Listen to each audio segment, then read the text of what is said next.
പ്രതിഷേധ കൂട്ടായ്മ സിന്ദാബാദ്. മാഫിയ മുഖ്യൻ പിണറായി വിജയൻ RSSനെ കൂട്ടുപിടിച്ച് കേരള നാട് കലക്കുന്നു. കള്ളന്മാരും കൊള്ളക്കാരും കേരള നാട് ഭരിക്കുന്നു. ലജ്ജിക്കുന്നു കേരള നാട്.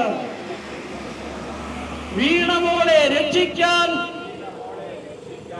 RSSൻ കാലിൽ വീണ പിണറായി വിജയ മൂരാച്ചി,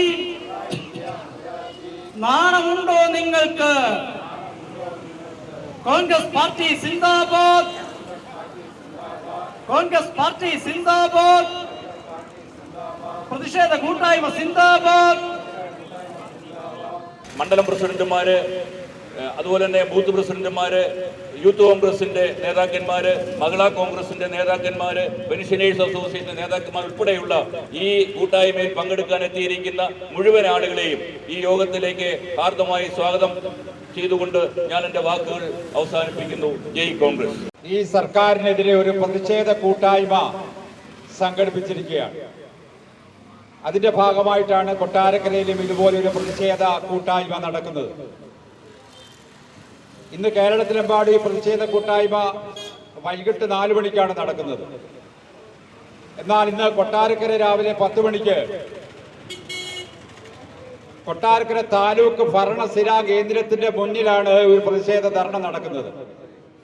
ഭരണസിരാ കേന്ദ്രമാണ്, താലൂക്ക് ഭരണസിരാ കേന്ദ്രത്തിന്റെ മുന്നിലാണ് ഈ കൂട്ടായ്മ സംഘടിപ്പിച്ചിരിക്കുന്നത്. ഇന്ന് നമ്മുടെ സംസ്ഥാനം ഭരിക്കുന്ന മുഖ്യമന്ത്രി രാജിവെക്കണമെന്നാണ് ആവശ്യപ്പെടുന്നത്. ഈ കൂട്ടായ്മയുടെ ലക്ഷ്യം അതാണ്. അതുകൊണ്ട് തന്നെയാണ് രാവിലെ ഇവിടെ ഇത്തരത്തിലൊരു പ്രതിഷേധ കൂട്ടായ്മ സംഘടിപ്പിച്ചിരിക്കുന്നത്. ഒരു സ്ഥലമായി മാറിയിരിക്കുകയാണ് നമ്മുടെ കേരള മുഖ്യമന്ത്രി പിണറായി വിജയന്റെ ഓഫീസ്. അവിടെ നടക്കുന്നത് എന്താണെന്ന് നമ്മൾ കഴിഞ്ഞ കുറേ നാളുകളായി ചാനലിൽ കൂടിയും പത്രമാധ്യമങ്ങളിൽ കൂടിയും ഒക്കെ അറിഞ്ഞുകൊണ്ടിരിക്കുകയാണ്. ഭൂമാഫിയ സംഘങ്ങൾ, കൊലപാതക കുറ്റം, അതുപോലെ തന്നെ സ്വർണ്ണ പൊട്ടിക്കൽ തുടങ്ങി എല്ലാ മേഖലകളിലും മാഫിയ ഉൾപ്പെടെയുള്ള എല്ലാ മേഖലകളിലും കൈവെക്കാത്ത ഒരു മേഖലയുമില്ല. ഈ സംസ്ഥാനത്ത് കുളം തോണ്ടിട്ട് മാത്രമേ ഇറങ്ങൂ എന്നുള്ള രീതിയിൽ ഭരിച്ചുകൊണ്ടിരിക്കുന്ന ഈ പിണറായി സർക്കാരിനെതിരെയുള്ള താക്കീലാണ് KPCCയുടെ നേതൃത്വത്തിൽ ഇന്ന് എല്ലാ ബ്ലോക്ക് കമ്മിറ്റിയിലും നടത്തുന്ന ഈ പ്രതിഷേധ ധർണ. ഇവിടെ നേരത്തെ പറഞ്ഞ പോലെ തന്നെ നമ്മുടെ സാംസ്കാരിക ജില്ലയായ തൃശ്ശൂരിൽ നടക്കുന്ന ഏഷ്യയിലെ ജാതി മത വ്യത്യാസങ്ങളൊന്നുമില്ലാതെ നമ്മളും നേരിട്ട് പോയിട്ടവരുണ്ട്, നമ്മൾ TV കൂടെ കാണുന്നവരുണ്ട്. ഏഷ്യയിലെ എന്ന് മാത്രമല്ല ലോകത്തിലെ ഏറ്റവും വലിയ പൂരങ്ങളിൽ പൂരമെന്ന് പറയുന്ന തൃശ്ശൂർ പൂരം ഒരു BJP MP ജയിപ്പിക്കുവാൻ വേണ്ടി കലക്കുക എന്നുള്ള ഗൂഢലക്ഷ്യം ഇന്നും നമ്മൾ പത്രത്തിൽ വായിച്ചതാണ്. പൂരത്തിന് ഒരാഴ്ച മുമ്പ് തന്നെ ഇന്നത്തെ ഈ ആരോപണം നേരിടുന്ന ADGP അജിത് കുമാർ അവിടെ എത്തി ഉന്നത പോലീസ് ഉദ്യോഗസ്ഥരുടെ യോഗം വിളിച്ചു ചേർത്ത് ഇന്നേ വരെ കണ്ടിട്ടില്ലാത്ത നിയന്ത്രണം അവിടെ ഏർപ്പെടുത്തുകയും അവിടെ വരുന്ന ആൾക്കാരെ തടയണം എന്നുള്ള നിർദ്ദേശം കൊടുക്കുക എന്നുള്ള എങ്ങനെയെങ്കിലും ഈ BJP MPയെ അവിടുന്ന് രക്ഷപ്പെടുത്തണം. കാരണം നമുക്ക് നേരത്തെ പറഞ്ഞ പോലെ പിണറായി വിജയൻ്റെ മകൾ വീണ വിജയൻ കേന്ദ്ര ഏജൻസികളുടെ അന്വേഷണ പരിധിയിൽപ്പെട്ടിരിക്കുകയാണ്.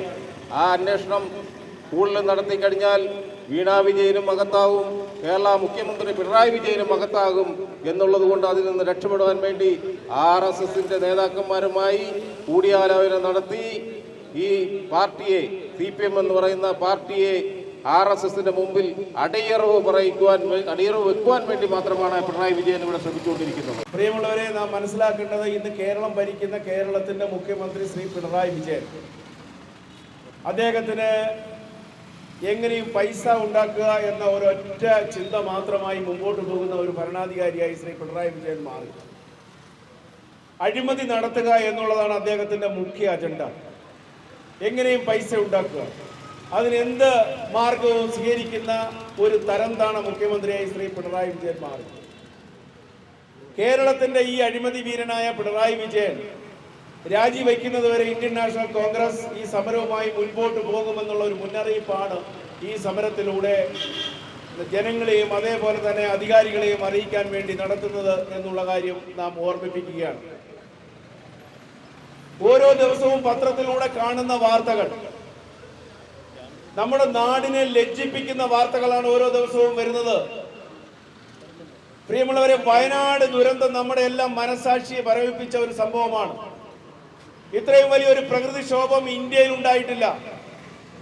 ആ പ്രകൃതിക്ഷോഭം ഉണ്ടായപ്പോൾ കയ്യും മെയ്യും മറന്ന് ഉള്ളവനും ഇല്ലാത്തവനും ഒരേപോലെ മനസ്സോടുകൂടി ആ വയനാടിനെ പുനരധിവസിപ്പിക്കാൻ വേണ്ടി നടത്തിയ ശ്രമങ്ങൾ നമുക്ക് മറക്കാൻ കഴിയില്ല. അത് കഴിഞ്ഞ് ഈ സർക്കാർ ഇറക്കിയ ഒരു കണക്കുണ്ടല്ലോ, നമ്മളെ എല്ലാം ഞെട്ടിപ്പിക്കുന്ന ഒരു കണക്ക്.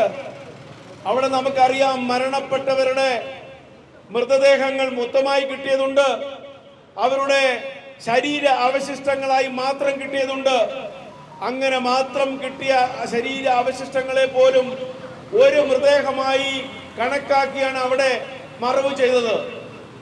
എന്നിട്ടും അവിടെ ഒരു ശവം മറവ് ചെയ്യുന്നതിന് 75,000 രൂപ കേന്ദ്ര ഗവൺമെന്റിനോട് ആവശ്യപ്പെട്ട നാണം കെട്ട മുഖ്യമന്ത്രിയാണ് കേരളം ഭരിക്കുന്നത് എന്ന് ഞാൻ ഓർമ്മിപ്പിക്കുകയാണ്.